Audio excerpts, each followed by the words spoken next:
Whenever there is violence in school, one of the hardest questions for parents to tackle is, how do I even talk to my kids about this? Our 9 News parenting expert, Dr. Cheryl Ziegler, is here to talk about how you can have this conversation in your home.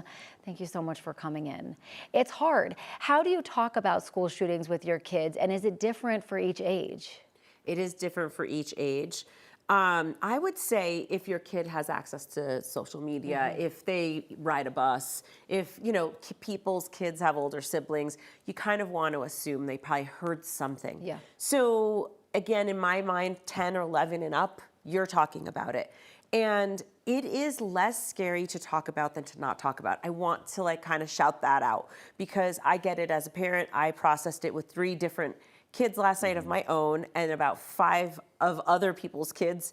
And they were all different ages, but they all have different things swirling in their minds. And I think it's really important to allow space for that.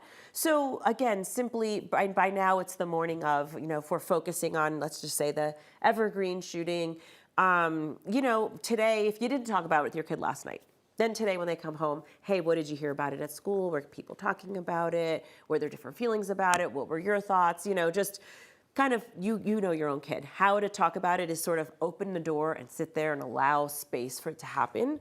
I think if you did talk about it with your kid last night, check in with them today. Definitely hey, how did you sleep last night?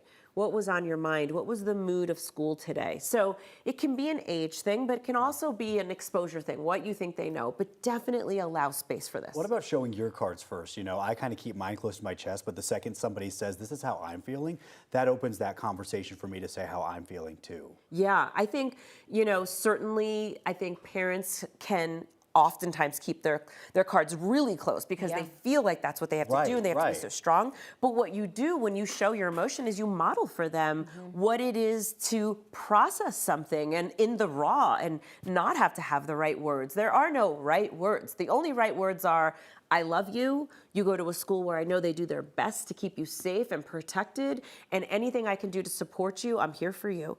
That's about the best we've got today, and the truth is that last night was more, I felt kind of angry last night, right? So I think I woke up today feeling more sad, but last night I was angry, just had the feeling of another school shooting, another, traumatized community. And so it's okay if you feel angry and then you feel sad and then you feel anxious, it's all very normal. Yeah, that's part of the process.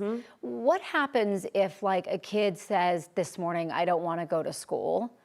What do you say? Is it important for them to go to school? Do you allow them to be home because you say you want to give them space? What do you say to that? Yeah, I think that's a really important question because my guess is by now, at least 50% of Colorado parents have been asked, do I have to go to school today?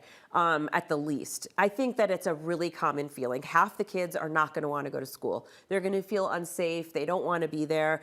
And everyone's family situation is different. But I think if you think your kid legitimately, just has feelings around this, feels unsafe, and you can do it, it's not bad to keep them home. It says home is safe. I want to squeeze in a question real fast because you were talking about your kids knew the news before even you knew the news, all thanks to social media and phones. What role does that play in the ways that kids are processing? Can't they use that for a healthy outlet versus just, a spiral of trauma?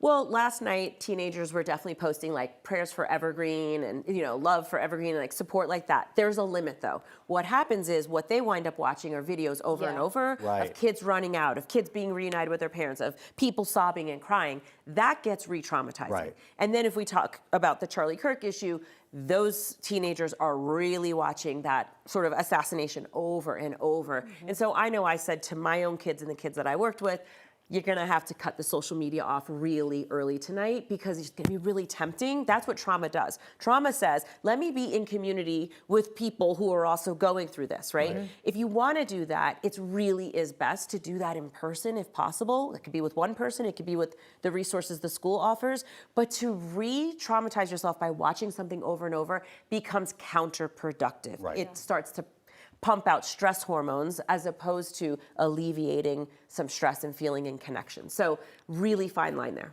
That's what's so hard about phones and social media, because part of it is you have this immediate group that you can all like be grieving together or talking together via text or whatever, but it's so easy to just log on to social media and then you get sucked right back in and you're seeing all of that over and over again. Absolutely. And then what you're seeing, and then you're starting to get people's opinions, and then there's some hate, and then there's political issues that, and then it really is not productive after a while. And you have to remember how the algorithm works. It's going to keep pumping out that same content to you over and over. Dr. Ziegler, thank you. Very enlightening this morning.